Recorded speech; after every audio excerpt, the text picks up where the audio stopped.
Hi, I'm back after all these months of not having a Mac and not being able to record. I'll just try to steady that because it's wobbly. Um, yeah, end of work day. Uh, kind of pooped. My hair's reflecting that. It's a bit of a mess, but I did have it cut back again. This is actually a pixie cut that's supposed to be done like in a PC textured way.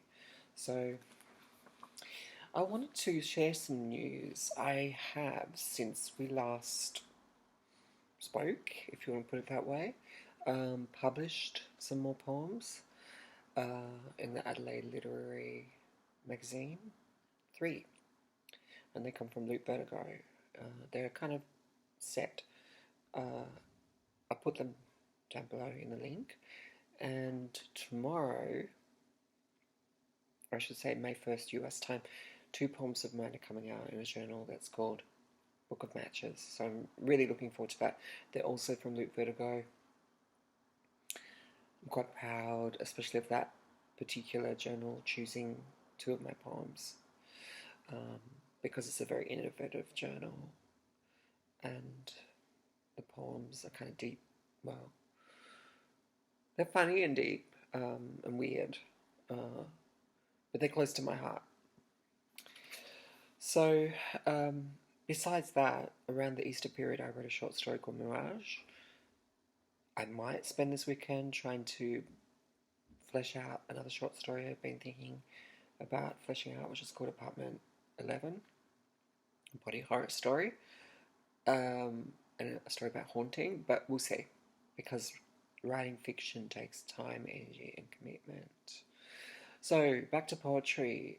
I have reworked different incarnations of this manuscript, but now it's more coherent. It started off as being called Stone Bitter Stories, and then it morphed into words sutures, but I've discovered that the sort of governing principle behind it is HEART SCARAB, and one of the poems refers to the scarab beetle, which is really important to Egyptian mythology, ancient Egyptian. So the collection is made up of 4 sections: initiation, faith and fracture, transformations, exile and elsewhere, and survivals. I would like to read some poems from, well, maybe a couple of the sections. First of all, initiation, faith and fracture, that's the first section. And the first poem that heads up this section and the whole collection, HEART SCARAB, is called Yandara. And this will appear in Westerly very soon. I believe next month sometime. So Yandara is a place of the meaning of rivers, of waters, which is what it means in the Noongar language. It's also a place that people go to seek R&R, maybe put a boat on the river. Some people have holiday homes. Yonder up, where I learned how to swim, as sunlight edged watery as the river itself along the banks, and magpies cried in their old aunt voices overhead. I took to the still body, smooth as velvet. No one about. I would learn in silence, the best way, on my own terms.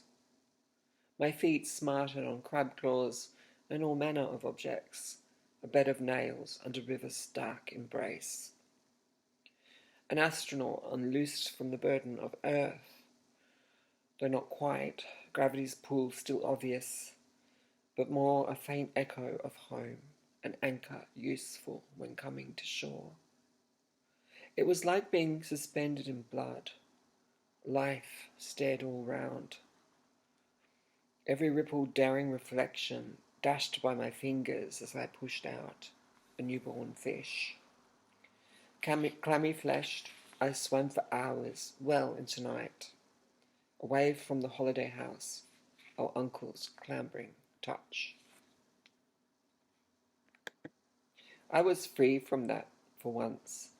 a reed, a waving filament, a quiet momentary thought in the mind of the river. So it's quite an opening, isn't it? Most of these poems were written between the years 1995 and 2005. Some of them take in times in Indonesia and Mexico. And a few I have written in the last couple of months, actually. So I felt that tonally they belonged more to this collection rather than Loop Vertigo, even though this collection is older, from a different period of my life and traces out the arc of parts of my life. So this came to me as a consequence of thinking about terrariums. So a lot of us, when we're young people at school, particularly primary school, learn how to make them, homemade terrariums. But I wanted to explore that. Terraforming. For scientists, we make do. A Coke bottle, cut surgically, earthed, planted, the word itself, terrarium, cup safety, but controlled experiment. We are the watchers, tending seeds, heat, condensation, fingers dent soil, unearthly trembling. An object lesson. In what? Self-sufficiency? But where is the self here? Teacher leans over. This is how you nurture nature, growth, observe emergence. Yet in this world, life dissipates, runs its own course. 2 weeks on, in darkness, gas pops from the bottle, viscous. Something coils, uncoils. Terror in green. So tonally that really does belong to this collection. I might skip over this section, even though there are many other poems that are kind of integral to initiations, faith and fracture. And several of them have been published over the years. I really did a major editing job with this manuscript. There may be more to still edit, but sometimes less is more.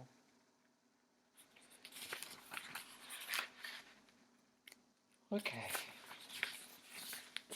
This one's a long sequence, the 5 instars, but I'm not going to share it because it's been entered into prize.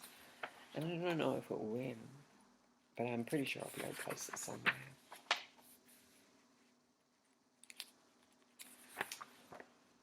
Let's see.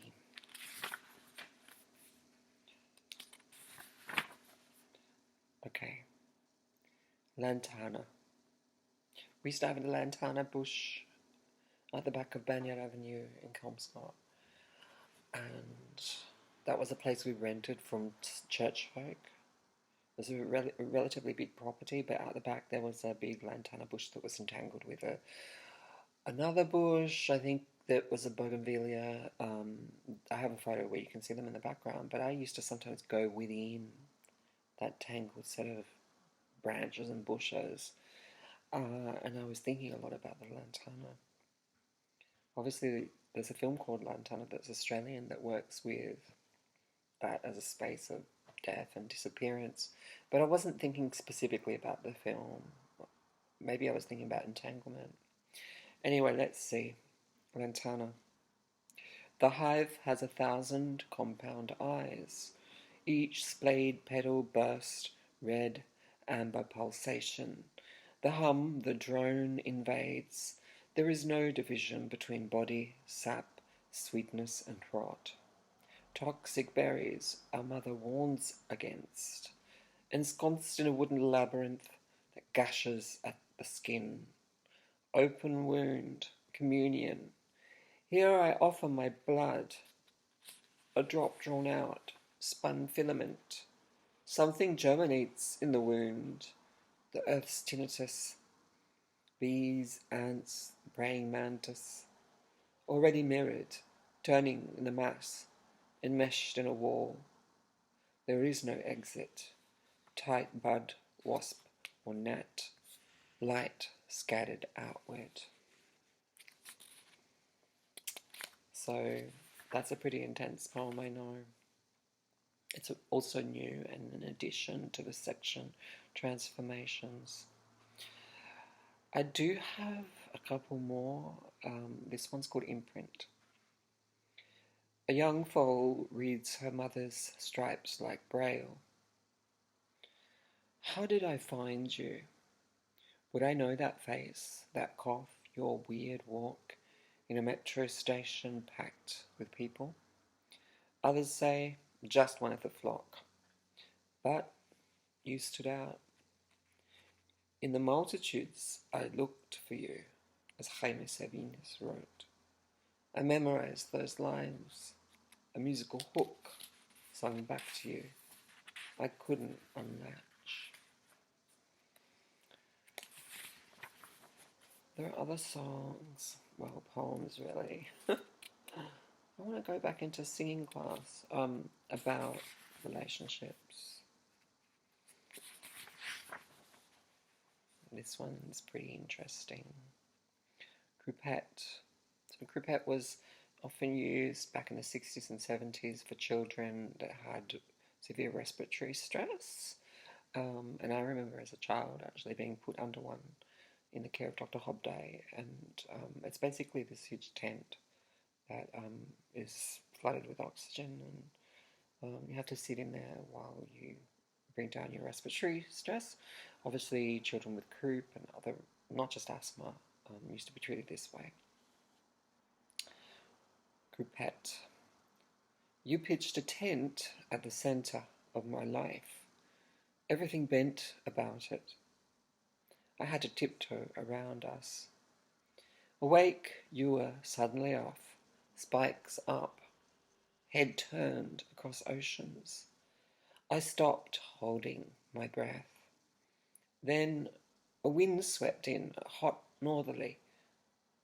Both huddled beneath it, mucin thick, antigens stiffening the interstitial wall. 2 years then, under that tarp of silence, hyperbaric, meant to heal wounds not open. Your left eye streaked with blood.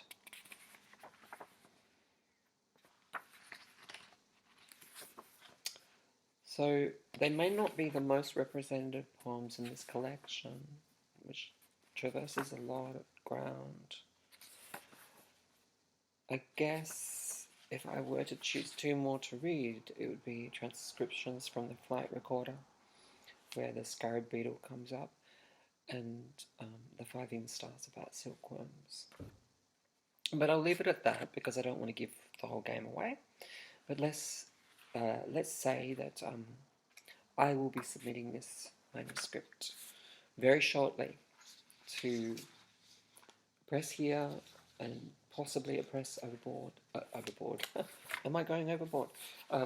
Abroad. To see what takes. So wish me luck.